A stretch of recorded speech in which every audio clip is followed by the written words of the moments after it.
हरे कृष्णा कृष्णा कृष्णा हरे हरे, हरे राम राम राम हरे हरे।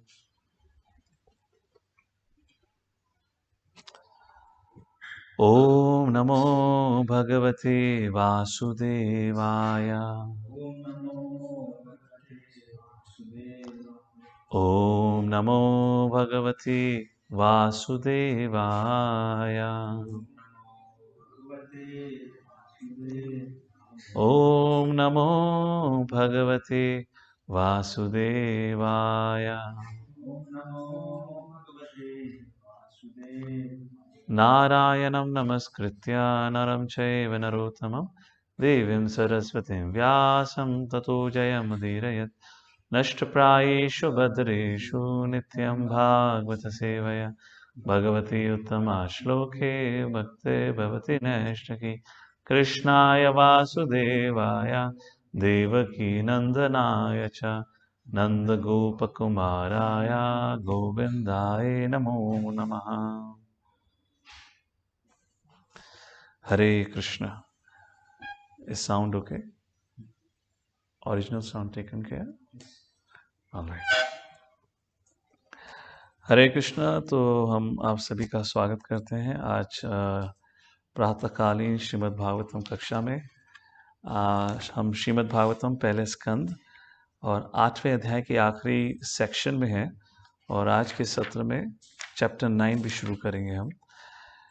हमने कल तक प्रेयस ऑफ कुंती महारानी वहाँ तक का वर्णन करा था और आज श्लोक संख्या 44 श्लोक से आगे पढ़ेंगे। Canto 1 chapter 8 verse number 44। तो कुंती महारानी की प्रार्थना करने के बाद क्या हुआ? सूतवाचा प्रथाएतं कलापदेः प्रणीनूटाखिलोदयः मंदं जहास वैकुंठो मोहयन इव मायया।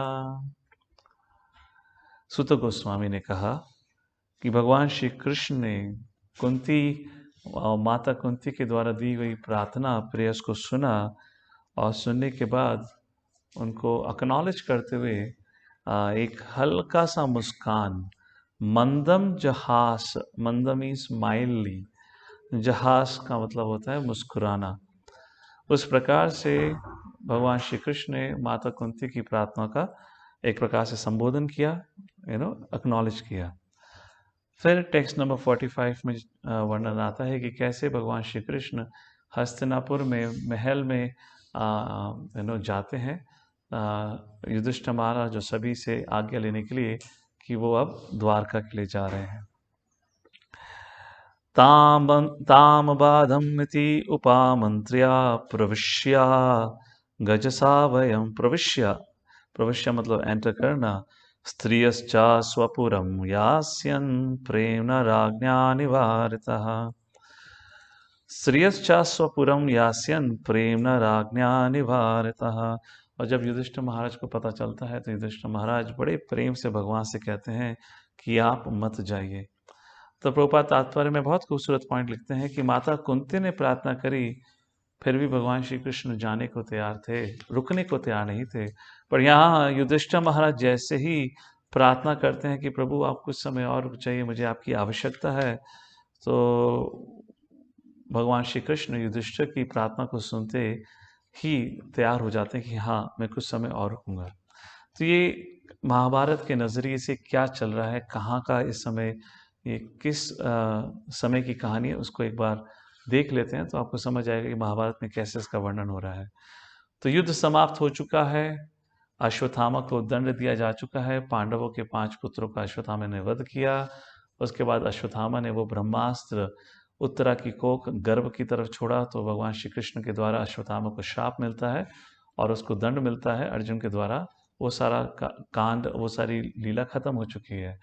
उसके बाद धृतराष्ट्र हस्तिनापुर से गंधारी और इत्यादि स्त्रियों के संग कुरुक्षेत्र आते हैं। अब अंतिम संस्कार भी हो चुका है। अंतिम संस्कार होने के बाद अब भगवान श्री कृष्ण जिस उद्देश्य से युधिष्ठिर महाराज के संग इतने समय से थे, वो उद्देश्य पूरे हो चुका है। उद्देश्य क्या था?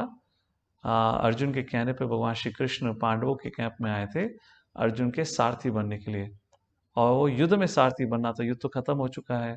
यहाँ पे साथ ही साथ भगवान कुछ और समय रुके ताकि सभी लोगों का अंतिम संस्कार हो, वो भी हो चुका है। तो अब भगवान श्री कृष्ण द्वारका जाने के लिए इच्छा प्रकट करते हैं और द्वारका जाना चाहते हैं। तो उस समय का वर्णन हो रहा है, जहाँ माता कुंती आकर भगवान श्री कृष्ण से प्रार्थना करती हैं कि आप अभी मत जाइए। माना हम युद्ध जीत चुके हैं, पर जिन दुश्मनों का हमने वध किया था, अब उनके पुत्र, उनके भाई बंधु मेरे बेटे और मेरे दुश्मन बन जाएंगे, तो हमें आपके संरक्षण की आवश्यकता है। कृपा करके कुछ समय और रुक जाइए। और अब युधिष्ठिर महाराज भगवान को रोकते हैं। युधिष्ठिर महाराज क्यों रोकते हैं, उसका सारांश में वर्णन किया गया है। हम श्लोक पढ़ के उसका सारांश में चर्चा कर लेंगे। मैं आपको एक बार समरी में बता देता हूँ क्या चल रहा है। तो जब हस्तिनापुर से, मैं इसका शायद 1 या 2 सेशन पहले भी मैंने इसके बारे में वर्णन किया था, महाभारत में इसका उल्लेख आता है कि जब हस्तिनापुर से धृतराष्ट्र गंधारी कुरुक्षेत्र में आते हैं, सभी मृत पुत्रों का और इत्यादियों का अंतिम संस्कार करने के लिए, तो उस समय धृतराष्ट्र एक तो भीम को मारने का प्रयत्न करता है आलिंगन करके, वो किस्सा हुआ। उसके बाद दूसरा, गंधारी बहुत क्रोधित है और वो इस सब के लिए भगवान श्री कृष्ण को जिम्मेदार ठहराती है, और वो भगवान श्री कृष्ण को श्राप देती है कि जैसे मेरे परिवार का नाश हुआ है आपस में भाइयों के लड़ने के कारण, आप भगवान होने के कारण, भगवान होते हुए भी आपके अंदर इतना बल था कि आप दुर्योधन को मना सकते थे, आप युधिष्ठिर को मना सकते थे, ये युद्ध रोक सकते थे, पर आपने युद्ध नहीं रोका, तो ये आपका ही कारण है। इसलिए मैं आपको श्राप देती हूँ कि जैसे मुझे आज पीड़ा का महसूस हो रहा है अपने बच्चों, अपने 100 के 100 बच्चों को मरा हुआ देखकर, अपने भाइयों के बीच में युद्ध होने के कारण मेरा पूरा वंश बर्बाद हो गया है, हे कृष्ण, उसी प्रकार तुम्हारे वंश का सर्वनाश होगा। तो युधिष्ठिर महाराज वैसे ही बहुत पीड़ित थे। यहाँ पे उनकी आंखों के सामने करोड़ों की संख्या में मृत शरीर पड़ा हुआ है, और उनके पीछे सारी स्त्रियां, बच्चे जो अनाथ हो चुके हैं, जो स्त्रियां विधवा हो चुकी हैं, जो माँ अपने बच्चों को खो बैठी हैं, सब रो रहे हैं। एक नहीं, दो नहीं, हजार नहीं, लाख नहीं, करोड़ों की संख्या में लोग उपस्थित हैं, सब रो रहे हैं। और सब किसकी तरफ देख रहे हैं? सब किसी की तरफ देख नहीं रहे हैं, पर युधिष्ठिर महाराज जो युद्ध जीते हैं, तो उनको क्या लग रहा है? मेरे कारण ही, सिर्फ मेरे कारण आज इतने सारे लोग इतने दुखी हैं, इतने सारे बच्चे अनाथ हो गए, और मेरे कारण ही आज भगवान श्री कृष्ण को गंधारी के द्वारा श्राप मिला है। और फिर तीसरी चीज होती है, जब अंतिम संस्कार किया जाता है, तो फिर जब कर्ण की अंतिम संस्कार की बात आती है, तो कर्ण के सारे पुत्रों का वध हो चुका है, उनके पिता वहां नहीं थे। नहीं थे, क्यों नहीं थे वो तो नहीं पता, पर उस समय महाभारत में लिखा गया है, माता कुंती युधिष्ठिर से कहती है, हे युधिष्ठिर, आपने सबका अंतिम संस्कार करा है, पर एक का अंतिम संस्कार रह गया है।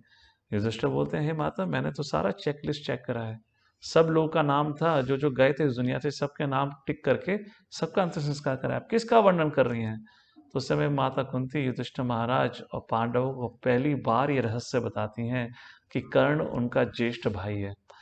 जिसको सुनकर युधिष्ठिर महाराज बहुत बहुत विचलित हो जाते हैं, और उनके उस दुख पर नमक छिड़कने वाली बात हो जाती है जब युधिष्ठिर महाराज, आई बिलीव, नारद मुनि से पूछते हैं कर्ण के बारे में और दुर्योधन के बारे में। जब नारद मुनि युधिष्ठिर महाराज को दुर्योधन और कर्ण के पिछले जीवन के बारे में बता रहे होते हैं, तो उस समय युधिष्ठिर महाराज नारद मुनि से पूछते हैं कि प्रभु, कर्ण को तो हमें मारने का इतना मौका था, उसने हम पांचों भाइयों में से किसी का वध क्यों नहीं किया? तो उससे नारद मुनि कहते हैं, क्योंकि कर्ण ने आपकी माँ को वचन दिया था, या ये कहिए आपकी माँ ने कर्ण से वचन लिया था कि आप मेरे पुत्रों को नहीं मारेंगे। उससे चीज को सुनकर युधिष्ठिर महाराज को जो भी हल्का सा जीत का सुख था, जीत का आनंद था, वो सारा नष्ट हो गया। क्योंकि है तो क्षत्रिय, और क्षत्रिय को भीख में मांगी हुई चीज पसंद नहीं आती। क्षत्रिय को अपने बल से चीज प्राप्त हो तो उसी चीज का गर्व होता है। और अब उनको क्या लग रहा है, जो मेरा जीवन है मुझे भीख में प्राप्त हुआ है, मैंने अपना जीवन जीता नहीं है, कर्ण ने मुझ पर कृपा करके मेरा जीवन दान दिया। उस प्रकार से युधिष्ठिर महाराज वैसे ही दुखी थे और दुखी हो जाते हैं। और अब सब अंतिम संस्कार होने के बाद जब भगवान श्री कृष्ण जाना चाहते हैं तो युधिष्ठिर महाराज मना करते हैं कि प्रभु आप ही आप मान जाइए। और मना करने का प्रमुख कारण क्या है? युधिष्ठिर महाराज ने राजा बनने से मना कर दिया है। तो उस चीज का भी यहाँ वर्णन हो रहा है कि महाभारत में तो इसका विस्तार से वर्णन है, कैसे द्रौपदी, कुंती, व्यासदेव, अर्जुन, भीष्म, भीमा, नकुल, सहदेव, सात्यकी इत्यादि सब, यहाँ तक कि धृतराष्ट्र भी बोलते हैं युधिष्ठिर तुम ही को राजा बनना चाहिए। पर युधिष्ठिर कहते हैं नहीं, मैं राजा नहीं बनूंगा। क्यों राजा नहीं बनूंगा? उसके कारण इन आगे के श्लोकों में दिए हुए हैं। क्यों? वो अपना ये जो कर्म है या धर्म है उसको नहीं निभाना चाहते। तो 47 श्लोक में 47 श्लोक में बताया गया है। सूत गोस्वामी ओ 46 श्लोक हमने करा नहीं ना, इज वेरी इंपॉर्टेंट श्लोक, हमने आपको सिर्फ समरी बताई है। 46 श्लोक पढ़ते हैं अभी। व्यासादैरीश्वरे अग्नये कृष्णा अद्भुत कर्मणा प्रबोधितोपितिहास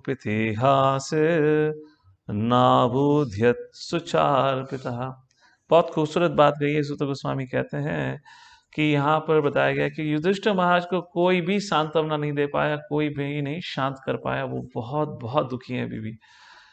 तो यहाँ पे सूत गोस्वामी कहते हैं व्यासदेव ने प्रयत्न करा युधिष्ठिर महाराज को समझाने का, वो भी विफल हो गए। ईश्वर, कौन ईश्वर? भगवान श्री कृष्ण ने भी प्रयत्न करा, वो भी विफल हो गए ना। भगवान श्री कृष्ण का विफल होने का मतलब ही क्या बनता है?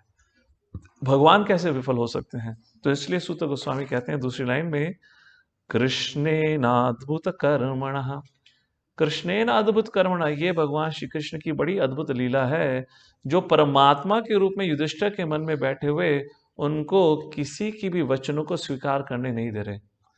कोई कैसी भी ही उनको समझाने का प्रयत्न करे, कैसा ही लॉजिक दे, कैसा ही धर्म का उल्लेख उनके सामने करे, पर भगवान श्री कृष्ण परमात्मा के रूप में युधिष्ठिर को स्वीकार करने के लिए तैयार ही नहीं कर रहे। क्यों? प्रबोधितो पितिहासे ना बुद्ध्यत सुचार पिता। तो क्यों का वर्णन आगे होगा। तो इस प्रकार से यहाँ पर सूत गोस्वामी कहते हैं बड़ा ही अद्भुत है। यहाँ तक कि भगवान श्री कृष्ण ने अपने वचनों को भी विफल कर दिया है उनकी इच्छा के अनुसार। ठीक है, प्रभुपाद तात्पर्य में कारण लिख देते हैं, वो कारण हम आगे पढ़ेंगे। श्लोक संख्या के अनुसार चलते हैं। श्लोक संख्या 47।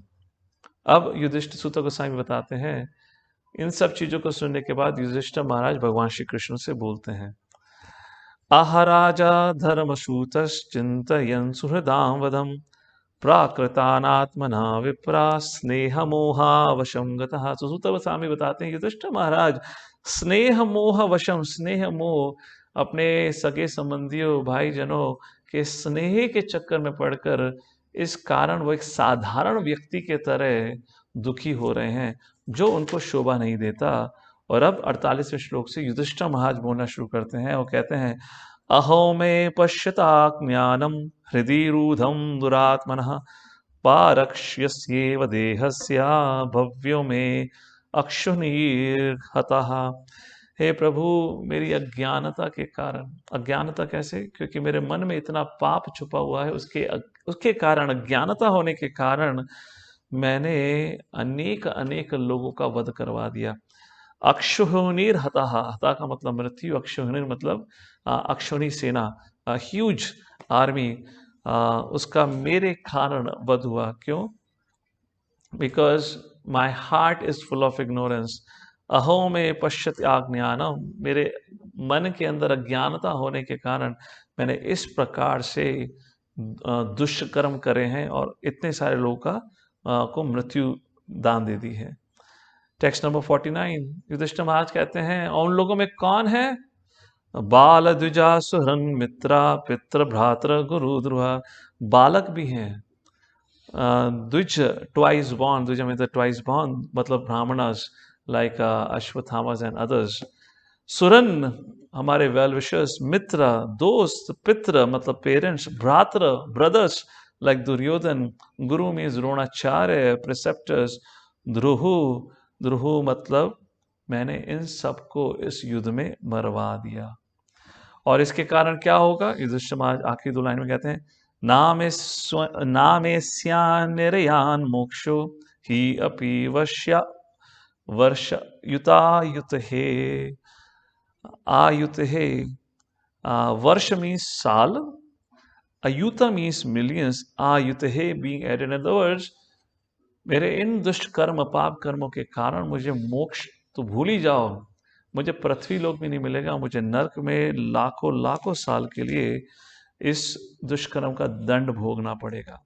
अगर मैं इतना पापी हूं, मैंने अपने गुरुजन भाईजनों का वध किया है, तो मैं कैसे दुनिया का राजा बन सकता हूं? मैं राजा बनने के लायक ही नहीं हूं।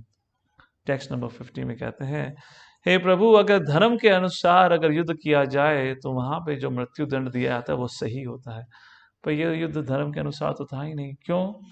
क्योंकि दुर्योधन कैसा भी हो, तो उसने जन समुदाय का अच्छा ध्यान रखा हुआ था। He was a good administrator. वो जन समुदाय का सही रूप से ध्यान रख रहा था। तो ये तो सब गलत हो गया है। नैनो राज्ञा प्रजा भर्तृर्धर्म युद्धे वदोदुषाम इति मेना तु बोधाया कल्पते शासनम वचः। इसलिए ये धर्म के अनुसार युद्ध नहीं है, क्योंकि मैंने गलत किया, क्योंकि जो व्यक्ति सही रूप से एडमिनिस्ट्रेशन कर रहा था, तो मैंने बेवजह उसके संग युद्ध छेड़कर पूरे जन समुदाय का वध कर दिया। टेक्स्ट नंबर 51, वो स्त्रियों को संबोधित करते हुए कहते हैं कि देखिए, इन स्त्रियों को, इनमें से कई माताएं हैं, कई पत्नियां हैं, कई पुत्रियां हैं, सबको मैंने एक प्रकार से अनाथ कर दिया है, क्योंकि उनके पिता, उनके पुत्र और उनके पत्नी, उनके पति के रूप में जो जो पुरुष थे, सबको मैंने हानि पहुंचा दी है। टेक्स्ट नंबर 52, तो आखिरी श्लोक में युधिष्ठिर महाराज कहते हैं, यथा पंकेन पंकांभ। पंकेने का मतलब होता है मिट्टी। जैसे कि जो मडी वाटर होता है, उसको मड से साफ नहीं किया जा सकता। एनोलॉजी दे रहे हैं युधिष्ठिर महाराज। सूर्यवासुराकृतम। सूर्या मतलब वाइन। जैसे कि जो ग्लास जिसमें वाइन डाली गई हो, उस ग्लास को वाइन डालकर नहीं धोया जा सकता। भूत हत्याम तथैवैकाम नायज्ञे माशुतुम हरति। उसी प्रकार यज्ञ करके, अश्वमेध गौमेध यज्ञ जिसमें जानवरों को सेक्रीफाइस किया जा सकता है, उस प्रकार से जो मैंने हत्याएं करी हैं युद्ध में, इन यज्ञों से उस हत्याओं का पाप कर्म खत्म नहीं हो सकता। इस प्रकार से युधिष्ठिर महाराज कहते हैं, सारांश क्या है? जैसे अर्जुना भगवद गीता के पहले अध्याय के अंत में क्या कहता है, प्रभु ये लो गांडीवा वो, ये लो मेरा क्विवर, आप करो युद्ध, मैं तो जा रहा हूं जंगल में। उसी प्रकार युधिष्ठिर महाराज क्या कहते हैं, प्रभु हरि बोल, मैं ले रहा हूं संन्यास, आपको जो करना है करो, मैं जा रहा हूं। I mean, I'm making a point. That's not exactly how Yudhishthira Maharaj is expressing. The point is Yudhishthira Maharaj is telling, I am not going to be the king. I don't want to become the king because I am not qualified for it. और आप कह रहे हैं, ऋषि मुनि कह रहे हैं कि हम यज्ञ करेंगे, आपके यज्ञ से जो भी कुछ कमी हुई है या कुछ भी गलत काम हुआ है युद्ध के समय, वो सब हट जाएगा। नहीं होने वाला। मुझे इसलिए अपना जीवन सन्यासी के रूप में तपस्या करके अपने पाप कर्मों से अपने आप को मुक्त करने के लिए मुझे अर्पण कर देना चाहिए। मैं राजा बन के राजा का धर्म का पालन नहीं कर सकता। तो अब चैप्टर 9 शुरू होता है, जिसका शीर्षक है सारांश यही है, जहाँ पे अब भीष्म पितामह इस दुनिया को छोड़कर जाएंगे। ये महाभारत की 12वीं और 13वीं किताब शांति पर्व और अनुशासन पर्व में इसका वर्णन आता है। तो वो तो बहुत विस्तार से है और इसमें सारांश से बताया गया है। तो यहाँ पे चैप्टर की शुरुआत होने से पहले थोड़ा बैकग्राउंड स्टोरी दे देते हैं जो महाभारत में बताई गई है। तो महाभारत बताती है कि जब भगवान श्री कृष्ण, पांडवों, द्रौपदी, कुंती, व्याह से सभी ने देखा कि युधिष्ठिर महाराज तैयार नहीं है राजा बनने के लिए, वो तो कह रहे हैं भीम तुम राजा बन जाओ, अर्जुन तुम राजा बन जाओ, वो तो राजा की गद्दी बांटने में लगे हैं। तो उस समय भगवान श्री कृष्ण ने कहा, सोचने वाली बात है युधिष्ठिर, हमने कल एक श्लोक पढ़ा था, याद है? जहाँ माता कुंती कहती हैं कि अनेक कारण बताती हैं, 4 कारण बताती हैं कि कैसे लोग अलग अलग लोग कहते हैं कि क्यों भगवान अवतरित हुए। तो उसमें सबसे पहला कारण बताती हैं, भगवान, कुछ लोग कहते हैं भगवान अवतरित हुए पायस राजास, पायस किंग्स को ग्लोरीफाई करने के लिए। वो यदुवंश मतलब कौन? युधिष्ठिर महाराज को ग्लोरीफाई करने के लिए। यहाँ पे भगवान श्री कृष्ण चाहते हैं युधिष्ठिर राजा बने, और वहां पे धृतराष्ट्र चाहते हैं मैं राजा बनना हूं, और भगवान नहीं चाहते धृतराष्ट्र राजा बने या उसका पुत्र राजा बने। और यहाँ पे भगवान चाहते हैं युधिष्ठिर राजा बने, और युधिष्ठिर क्या चाहता है? मैं राजा ना बनूं, वो जंगल छोड़ के सब कुछ जाना चाहता है। तो यहाँ पे भगवान श्री कृष्ण ने जब ये अवस्था देखी तो भगवान श्री कृष्ण युधिष्ठिर महाराज को बोलते हैं, युधिष्ठिर फिलहाल अभी के लिए तो ये शांति पर्व में बहुत खूबसूरत चर्चा होती है कर्म, कर्म योग के ऊपर, जैसे भगवद गीता में वर्णन किया वही है पूरा, कि कर्म क्या है, कर्म की आवश्यकता क्या है, कर्म योग क्या है। अगर आप ये कर्म करोगे भगवान को अर्पण के रूप से, सेवा के रूप से, तो योग हो जाता है। आपको अपने द्वारा जो भी गलत कर्म हुए उससे छुटकारा मिल जाएगा। इस प्रकार से वर्णन करते हैं। तो फिर भगवान श्री कृष्ण कहते हैं, हे युधिष्ठिर, हम सब तो तुम्हें समझाने में विफल हो गए, पर एक व्यक्ति है जो आपको समझा सकता है, आपको मार्गदर्शन कर सकता है। राजधर्म क्या होता है, और जो कुछ युद्ध में हुआ और जो तुमने किया, क्या वो गलत था, सही था, उसका ज्ञान उसको एक ही व्यक्ति समझा सकता है, वो है भीष्म पितामह। तो मैं आपसे दरखास्त करता हूं कि आप कृपा करके अभी कुरुक्षेत्र से हस्तिनापुर चलिए। हस्तिनापुर में आप राज सिंहासन एक्सेप्ट करिए, और फिर हम आप राजा के रूप में आप भीष्म पितामह के पास आइए, क्योंकि आप जानते हैं भीष्म पितामह की शुरू से ही एक ही इच्छा थी कि आप धर्मराज हैं तो आपको राजा बनना चाहिए। और इस समय भीष्म पितामह अपने अंतिम समय में है, कभी भी प्राण त्याग सकते हैं। तो उनको प्रसन्न करने हेतु आप राजा का वेश धारण करके चलिए, और अगर आप भीष्म पितामह आपको कन्विंस कर पाते हैं तो आप राजा बने रहिए, नहीं होता तो वो आगे की कहानी आगे देखेंगे। ऐसा नहीं होगा तो होगा ही नहीं, भगवान की इच्छा वैसी थी। तो इस प्रकार से युधिष्ठिर महाराज टेम्परली इस प्रपोजल को एक्सेप्ट करते हुए हस्तिनापुर में जाके अपना राज सिंहासन कराते हैं। और जैसे ही वो क्रिया खत्म होती है, अगले दिन सुबह युधिष्ठिर महाराज भगवान श्री कृष्ण के चैम्बर में जाते हैं, पैलेस में जाते हैं, बोलते हैं, प्रभु आपके द्वारा कहा हुआ सब कुछ मैंने कर लिया है, तो क्या अब हम भीष्म पितामह के पास जाएं? तो बताया जाता है महाभारत में कि पिछले दिन अगर उनका राज सिंहासन या राज्य अभिषेक हुआ है, अगले दिन सुबह ही वो सभी समस्त सेना और सभी कुंती गांधारी सबके संग वो भीष्म पितामह के पास पहुंच जाते हैं, जो कि दर्शाता है कि युधिष्ठिर महाराज को राज गद्दी या राज के सुख साधन से बिल्कुल भी आसक्ति नहीं थी। अगर आसक्ति होती तो कुछ तो बोलते, भैया 13 साल जंगल में इतना सफर करा, घास फूस खाई, थोड़ा हलवा, थोड़ा ब्राह्मण भोज करें, एक राजा का जो एक होता है, एक सुख साधन होता है, वो तो प्राप्त करें, थोड़े दिन इस राज्य महल में रह के थोड़ा तो आनंद लें। बिल्कुल भी नहीं। अगले दिन होते ही निकल गए, भगवान श्री कृष्ण से आज्ञा लेते हैं। भगवान श्री कृष्ण कहते हैं, यस। इस प्रकार युधिष्ठिर, पांडव, कृष्ण, सभी समस्त कहते हैं सेना और चुनिंदे लोगों के संग भीष्म पितामह के पास दोबारा कुरुक्षेत्र की युद्ध भूमि पर पहुंचते हैं। तो वहां का वर्णन, उस चीज का वर्णन अब चैप्टर 9 में हो रहा है, जिसमें बताया गया है कि कैसे पांडव भीष्म पितामह से मिलने के लिए कुरुक्षेत्र आए। सूतवाचा टेक्स्ट नंबर 1, ये सूत गोस्वामी कहते हैं, इति विहिता प्रजा द्रोहात् सर्वधर्मा विवस्या ततो विनशनम प्रागाद यत्र देवाव्रतोपतत्। तो इस प्रकार से राजा प्राजद्रोहात, इस प्रकार से युधिष्ठिर महाराज सभी समस्त पांडवों के संग कहाँ पहुंचते हैं? भीष्म पितामह के पास। टेक्स्ट नंबर 2 में बताया गया है कि कौन कौन युधिष्ठिर महाराज के संग थे। उनके भाई और व्यासदेव, ऋषि लाइक धौम्य मुनि और इत्यादि लोगों के संग, बड़ी सेना के संग एक राजा के भेष में युधिष्ठिर महाराज वहां पहुंचते हैं। और तीसरे श्लोक में बताया गया है साथ में भगवान श्री कृष्ण भी थे। और अब चौथा श्लोक, तो पांडवों ने जब भीष्म पितामह के पास पहुंचे तो क्या किया, उसका वर्णन चौथे श्लोक में आता है। दृष्ट्वा निपतितं भौमौ दिवश्चुत्यम इवामरम प्रणे भूपांडवा भीष्मं सानुघासः चक्रिणा।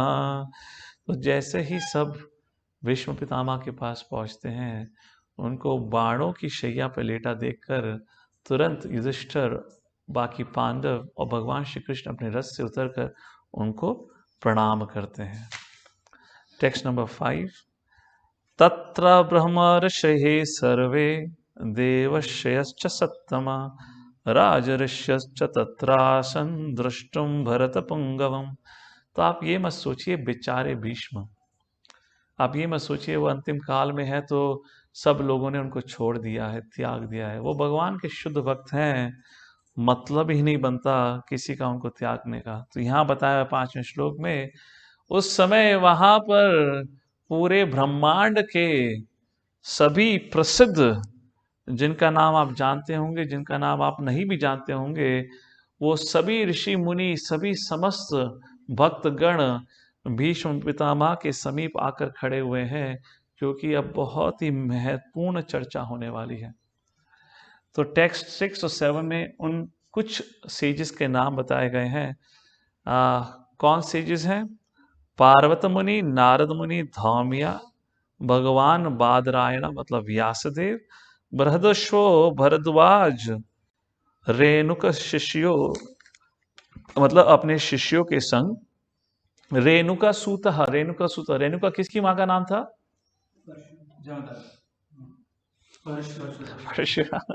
परशुराम। ओके, देन वशिष्ठ, ये 6वां और 7वां श्लोक है, मैं नाम पढ़ रहा हूं केवल। वशिष्ठ इंद्र प्रमदः त्रिता ग्रष्टमदा असीता कक्षिवान गौतम अत्रि कौशिका एंड सुदर्शन। इस प्रकार से कुछ नाम दिए हुए हैं और प्रभुपाद तात्पर्य में इन सब की हिस्ट्री बताते हैं सारांश में। तो इनमें से आधे से ज्यादा तो ब्रह्मा के खुद पुत्र हैं, डायरेक्ट मैनिफेस्टेड सन्स। उसका टेक्स्ट नंबर 8 में बताते हैं, अन्य चा मुनयो ब्रह्मन। इसके साथ साथ बहुत सारे अधिक मुनि ऋषिवर थे, और उन सब में कौन थे? ब्रह्मरातादयो मलः, ब्रह्मरातादयो अमलः। कौन? सुखदेव गोस्वामी। उनको क्या कहा गया है? ब्रह्मरात, ब्रह्मरातादयो अमलः।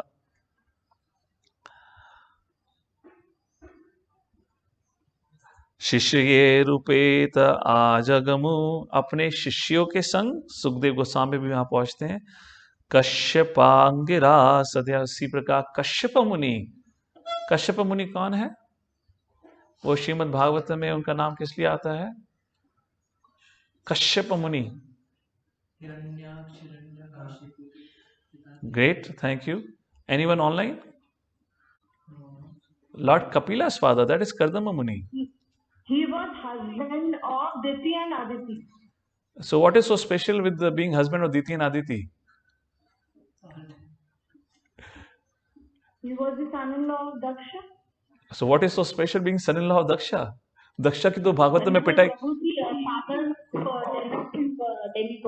Yes, actually Kashyapa Muni, Diti Aditi like that, 13 daughters of Daksha had got married to Kashyapa, और कश्यप मुनि के द्वारा ही सारी ये अधिकतर जितनी प्राणियां योनियां हैं, वृक्ष हो योनियां, पशु पक्षी योनियां, सब कश्यप मुनि के उस प्रकार से आई, तो इसलिए कश्यप मुनि।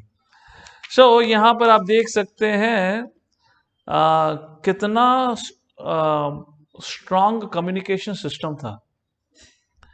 यस और नो? कि मतलब सेजिस के पास अपना कुछ प्राइवेट व्हाट्सएप ग्रुप होगा ना, कि जैसे ही वहां पर भीष्म पितामह के पास युधिष्ठिर महाराज पहुंचे, या तो भगवान श्री कृष्ण ने व्हाट्सएप मैसेज डाला होगा, किसी ने तो व्हाट्सएप मैसेज डाला ही होगा ना। मतलब सोचो, मतलब ये भारत के नहीं है, ये अमेरिका से आए हुए सेजिस नहीं है, पूरे ब्रह्मांड से आए हुए सेजिस हैं। तो हम लोग को आज लगता है हमारी बड़ी प्रगति हुई है, इतना कम्युनिकेशन आ गया है। क्या बढ़िया कम्युनिकेशन है, इंटर टेरेस्ट्रियल कम्युनिकेशन हो रहा है, दूसरे प्लेनेट से लोग आए हैं। और इस कम्युनिकेशन की बात, इस कम्युनिकेशन का फायदा देखिए, आलतू फालतू के लोग नहीं आए हैं, और ना ही आलतू फालतू लोगों के पास ये कम्युनिकेशन सिस्टम है। जैसे आज समाज में हर एक के पास ये कम्युनिकेशन सिस्टम आ गया है, तो कितना प्रजल्पा होता है। यस और नो? ये जो कम्युनिकेशन सिस्टम किसके पास है? केवल ऋषि मुनियों के पास। और किस लिए उसका उपयोग कर रहे हैं? हरि कथा के लिए, और आज हर एक आम व्यक्ति को दे दिया है, दुनिया भर का प्रजल्पा चलता रहता है। हाँ या ना, जो आकाशवाणी सुन रहे हैं? I mean, that's a fact, right? How many of you are frustrated with online social media? आप लोग कितने सतर्क रहते हो किसके ग्रुप में ज्वाइन करें और किसको फ्रेंड रिक्वेस्ट एक्सेप्ट करें? कितना चलता है, लोग कितना दुखी करते हैं। तो देखिए कितना बड़े सिस्टम है। Anyways, let's continue with the discussion here.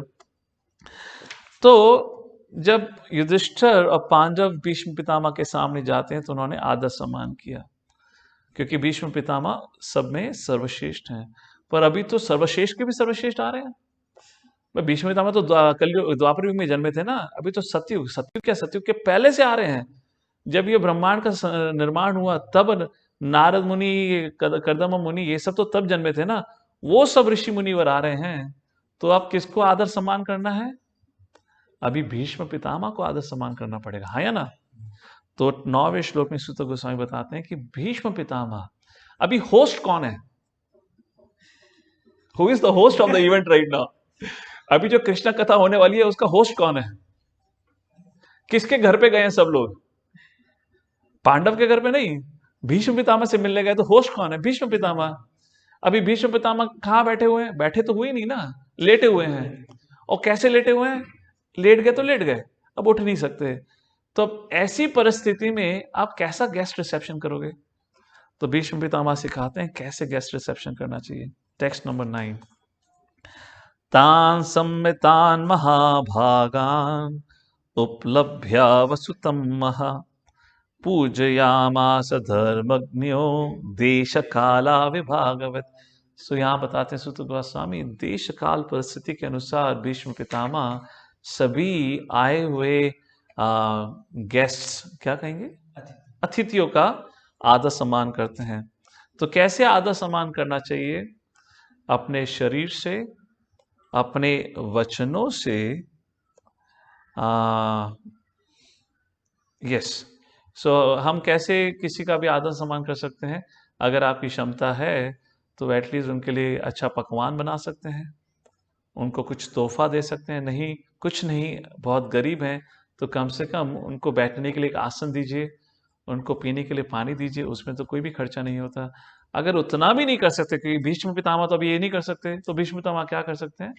उनसे उनके लिए अच्छे वचन बोलें, उनके लिए मधुर वाणी से उनका अभिनंदन करें। तो उस प्रकार से यहाँ पे भीष्म पितामह सभी आए हुए ऋषि मुनियों का स्वागत करते हैं और उनसे प्रेम भरे शब्द बोल के उनका आदर सम्मान करते हैं।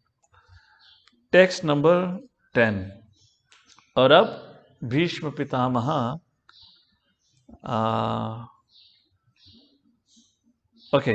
टेक्स्ट नंबर 10 और 11 में सूत गोस्वामी बताते हैं अभी उस जगह की स्थिति क्या है, अभी क्या हो रहा है वहां पर। तो 10वें श्लोक में बताते हैं सूत गोस्वामी, कृष्णम चा तत्प्रभावज्ञा आसीनम जगदीश्वरम हृदय स्थम पूजयामासा मायोपात विग्रहम। भगवान श्री कृष्ण जो सभी जीव के हृदय में विराजमान है, आसीनम जगदीश्वरम, हृदयस्थम जो सभी के हृदय में विराजमान है, उन भगवान श्री कृष्ण ने भीष्म पितामह के पास आसन ग्रहण करा। Text number 11। पांडुपुत्रानुपासीनान प्रश्रया प्रेम संगतान अभया चष्टानुरागाश्रय अंधिभूतेन चक्षुषा। और अब सूत गोस्वामी बताते हैं उसी प्रकार भगवान श्री कृष्ण के पीछे पीछे सभी समस्त पांडव भी भीष्म पितामह के समीप आकर बैठ जाते हैं या आसन ग्रहण करते हैं। तो अब महाभारत में चर्चा आती है कि कैसे यहाँ पे सूत गोस्वामी डायरेक्ट भीष्म पितामह के संवाद से शुरू हो जाते हैं। तो महाभारत में चर्चा आती है कि कैसे भगवान श्री कृष्ण भीष्म पितामह को संबोधित करते हैं और उनको वहां आने का उद्देश्य बताते हैं। कहते हैं कि कैसे युधिष्ठिर महाराज युद्ध जीत चुके हैं, फिर भी राजा बनने के लिए उत्सुक नहीं है और वो आपसे धर्म के ऊपर ज्ञान प्राप्त करना चाहते हैं। कृपा करके आप युधिष्ठिर का धैर्य बांधिए, उनको सांत्वना दीजिए, उनको समझाइए। इस प्रकार से भगवान श्री कृष्णा ही kind of opens the forum, क्या मकसद क्या है, उद्देश्य क्या आने का।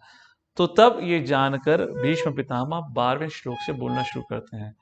तो युधिष्ठिर महाराज के दुख का कारण क्या है? क्योंकि वो अपने आप को जिम्मेदार ठहरा रहे हैं जो भी कुछ प्रजा के संग या जो भी कुछ समाज में हुआ है।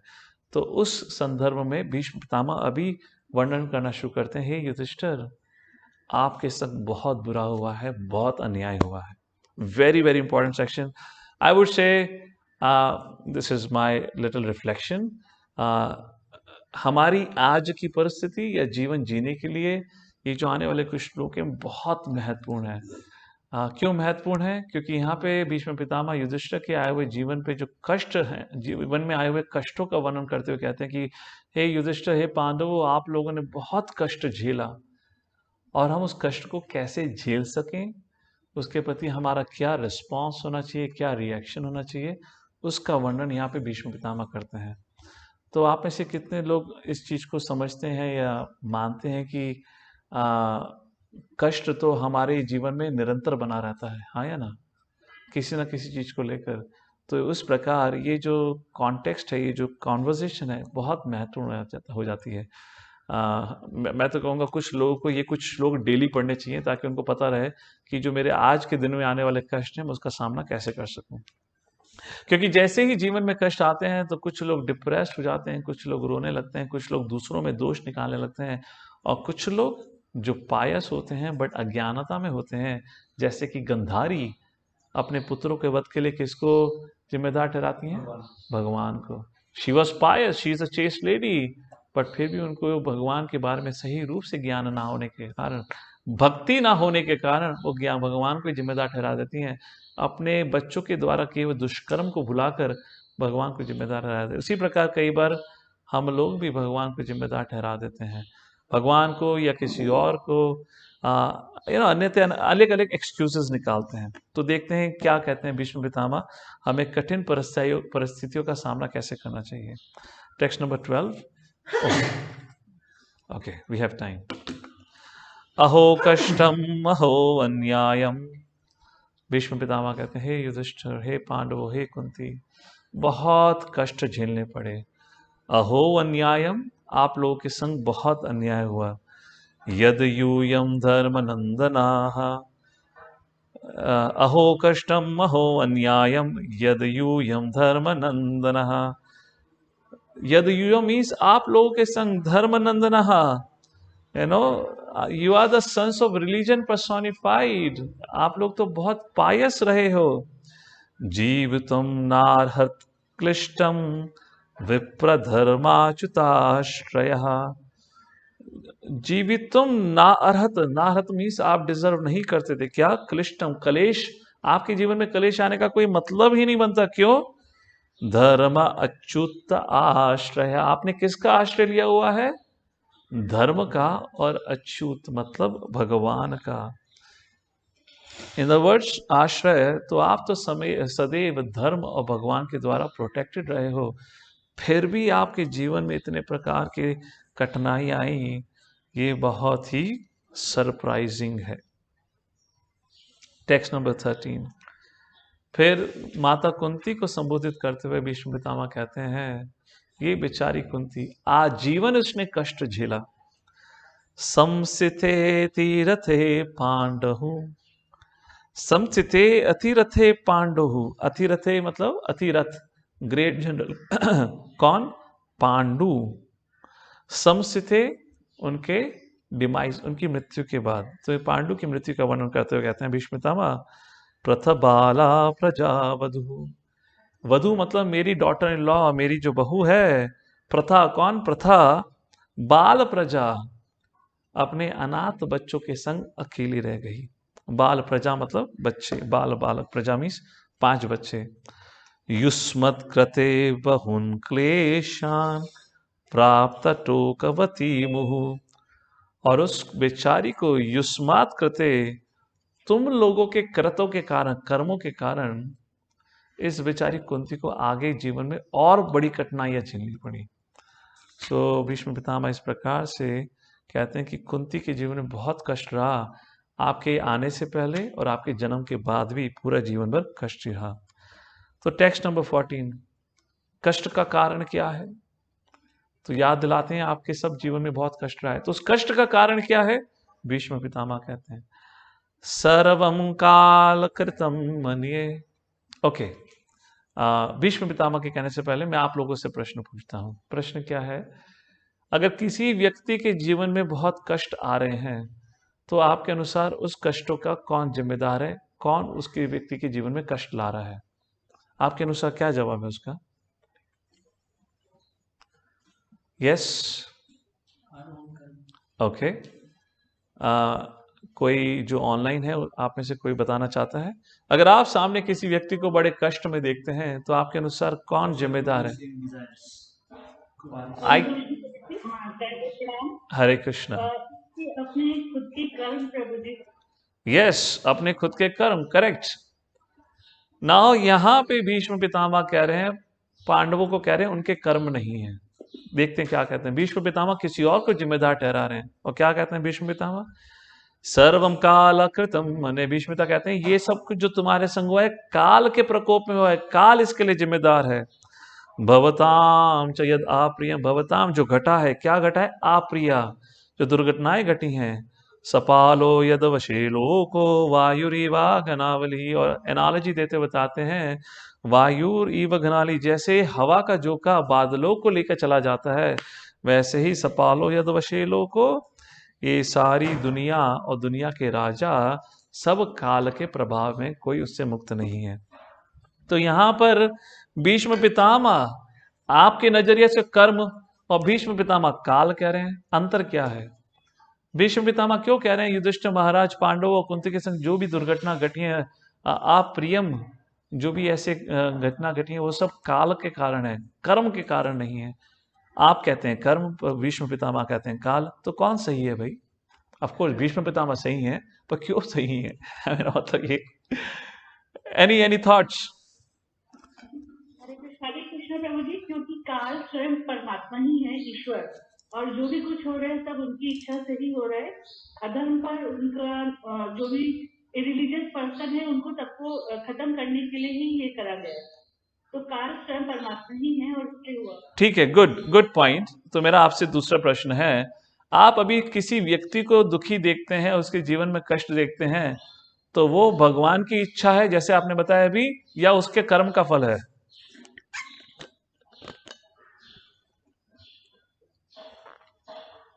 मेरा क्वेश्चन उनसे है जिन्होंने अभी जवाब दिया ये।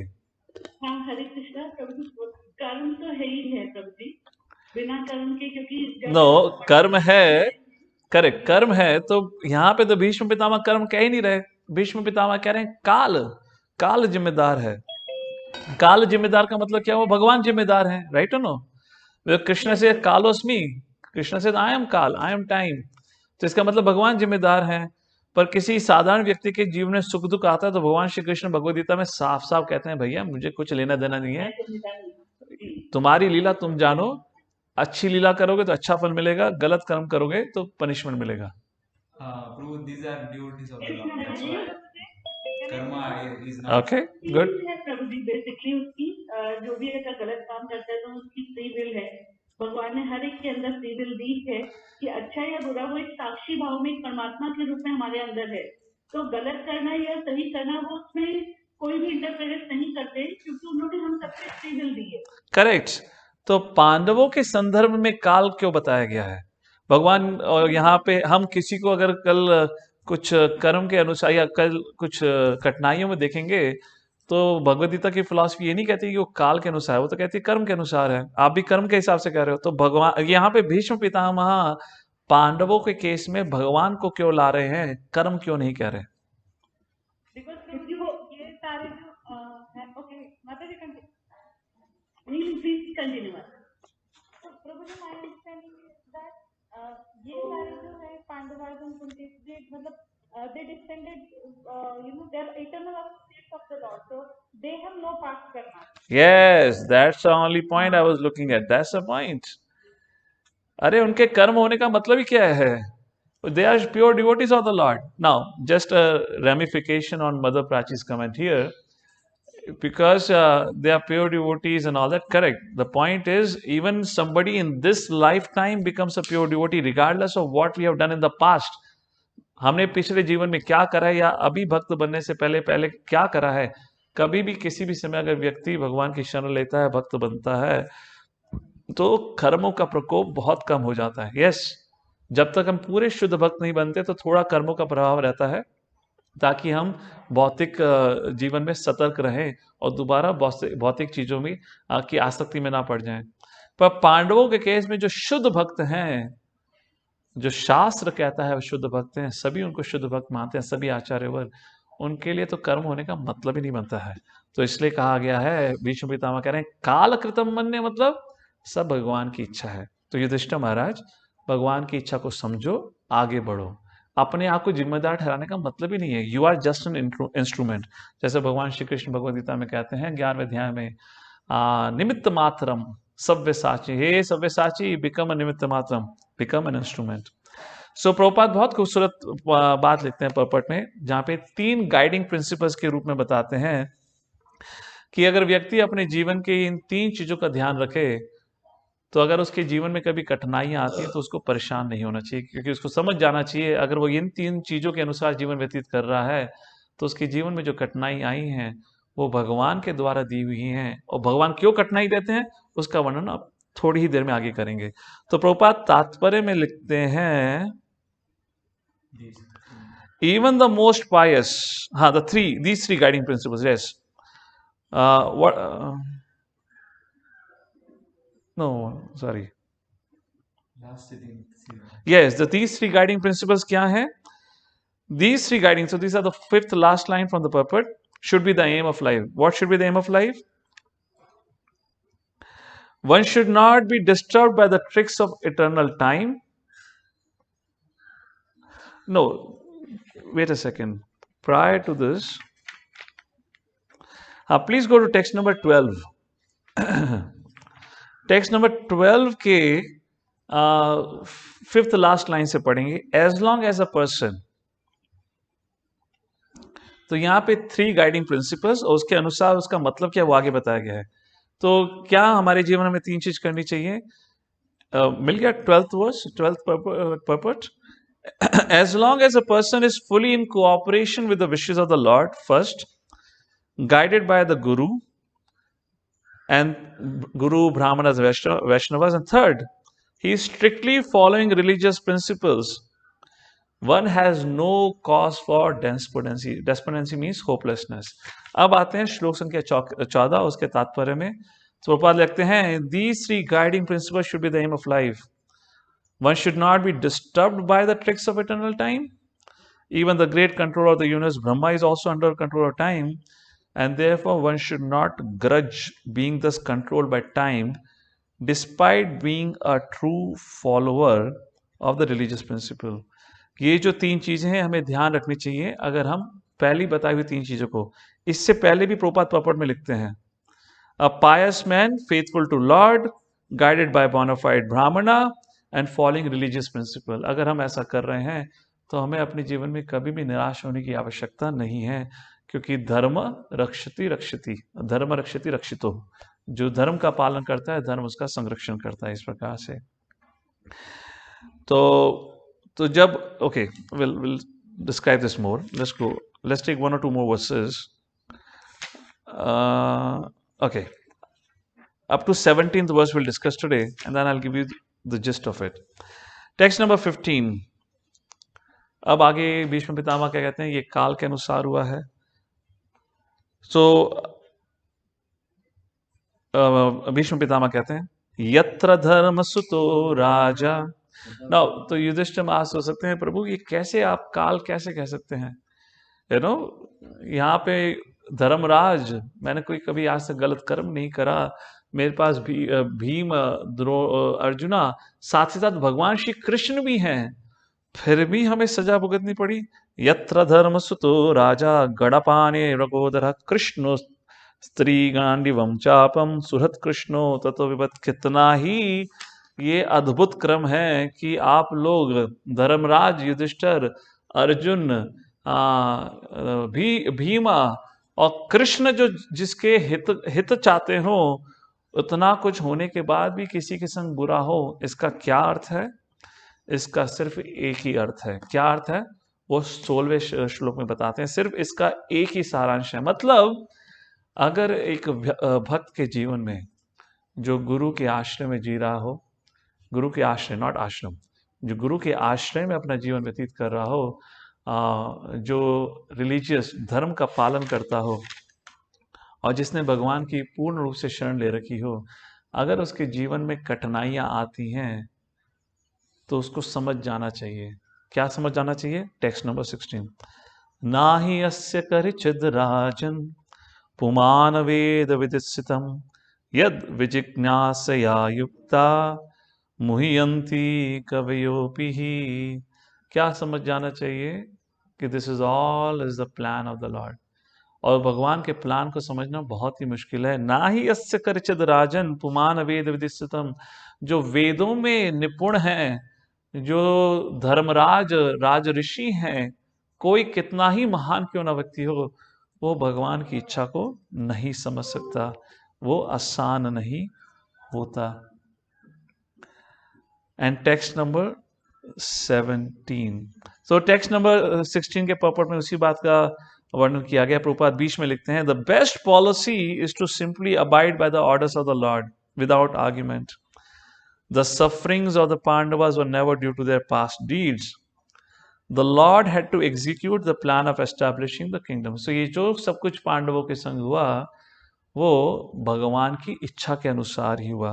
इसलिए 17वां श्लोक में भीष्म पितामह इस चर्चा को विराम देते हुए कहते हैं, हे युधिष्ठिर, इसलिए दुखी होना बंद करिए, ये भगवान की इच्छा है, उसको समझिए और भगवान के कहने के अनुसार आपको बताया गया राजा बनिए, तो आप राजा बनिए। तस्मादिदं दैवतंत्रम, दैवतंत्र मीन्स विल ऑफ प्रोविडेंस, वैवस्या भरताशभः तस्यानुविहितो नाथा नाथ पाहि प्रजा प्रभु। आप राजा नहीं बन रहे, आप समझ नहीं रहे हैं, आपकी पूरी जो जनता है वो अनाथ हो चुकी है। कृपा करके उनका नाथ, उनके राजा का रोल एक्सेप्ट करिए, और आपको जो भी कुछ हुआ है कुरुक्षेत्र की युद्ध भूमि में, उसको भगवान का इनकंसीवेबल प्लान समझते हुए आप उसको एक्सेप्ट करते हुए अपने जीवन में आगे बढ़िए। द पांडवास, पर्पट में पढ़ रहा हूं आखिरी कुछ line. The Pandavas were advised by Bhishma Dev to accept the responsibility of administration without hesitation, जो युधिष्ठिर महाराज एक्सेप्ट नहीं करना चाहते थे। A pure devotee of the Lord, last line, accepts tribulations as favor from the Lord. बहुत महत्वपूर्ण चीज, because Lord is absolute. There is no mundane difference between the two. मतलब क्योंकि भगवान एब्सोल्यूट हैं, जो भी भगवान करते हैं अच्छे के लिए करते हैं। भगवान आप पे कृपा दिखाएं या भगवान आपको दंड दें, दोनों ही व्यक्ति के लिए कृपा होती है। Are you getting the point? भगवान के द्वारा रावण का वध करना, कंस का वध करना या हिरण्यकाशिपु का वध करना लग सकता है कि वो दंड है भारी रूप से, पर वो भगवान की कृपा ही है। क्यों कृपा क्यों है? उनको दंड देने के बाद क्या हुआ? उनको मुक्ति प्राप्त हुई नहीं हुई। तो इस प्रकार भगवान जो भी कृत्य करते हैं, हम उसको अपने नजरिए से अच्छा और बुरा या सुख और दंड कह सकते हैं, या सुख और दुख कह सकते हैं। तो भगवान के सारे कर्म, बिकॉज भगवान इज एब्सोल्यूट, भगवान के सारी एक्टिविटीज दुनिया लोगों के भले के लिए होती है। और आखिरी पॉइंट, बहुत महत्वपूर्ण पॉइंट यहाँ पे, एप्लीकेशन पॉइंट। इसका मतलब क्या है? 2-3 पॉइंट है, समय हो चुका तो एक पॉइंट का वर्णन करेंगे, बाकी का कल वर्णन करेंगे। आप युधिष्ठिर महाराज की स्थिति को समझिए ना। युधिष्ठिर महाराज कोई साधारण व्यक्ति नहीं है हम जैसा। वो धर्मराज हैं, शास्त्रों के ज्ञान में निपुण है। केवल ज्ञान में निपुण नहीं है, उस शास्त्र के ज्ञान को कब, किस स्थिति में, किस परिस्थिति में कैसे उपयोग करना भी पता है उनको। हाँ या ना? वो युधिष्ठिर महाराज चिंतित हो गए, वो युधिष्ठिर महाराज विचलित हो गए इस परिस्थिति में।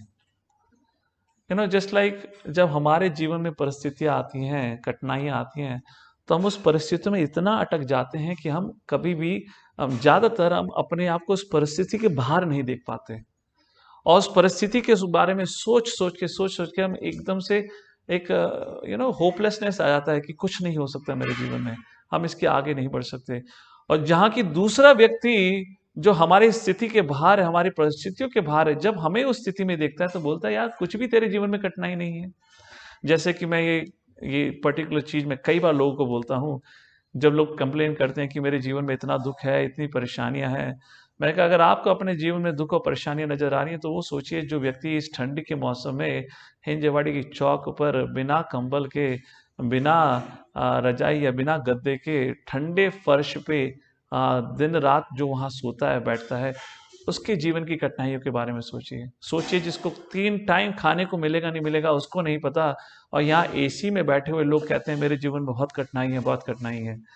और जब भी अगर आप ऐसा एक रेफरेंस देके बात करें तो लोग को समझ आता है हाँ मेरे जीवन में तो कोई कठिनाई नहीं है। मैं यहाँ क्या बताने का वर्णन कर रहा हूँ, प्रयत्न कर रहा हूँ कि युधिष्ठिर महाराज को भी शरणागत होना पड़ा। उनको एक एडवाइजर, उनको एक मेंटर, उनको एक गुरु की आवश्यकता पड़ी। अगर युधिष्ठिर महाराज ने इस समय भीष्म पितामह का आश्रय लिया, हाँ या ना? युधिष्ठिर महाराज सब कुछ जानते हुए, धर्म में निपुण होने के बाद भी आज जो उनके जीवन में ये परिस्थिति आई है, उनको नहीं पता कि सही निर्णय क्या करना है। तो हमारे जीवन में तो ना जाने ऐसी कितनी परिस्थितियां आती हैं, और अगर हम उस समय हमारे जीवन में हमारे मार्गदर्शन करने के लिए एक सही व्यक्ति नहीं है तो हमसे बड़ा कोई अभागा नहीं है। भाग्यवान कौन है? ब्रह्मंडे भ्रमित कोने भाग्यवान जियो, गुरु कृष्ण प्रसाद पाए भक्ति लता बीज।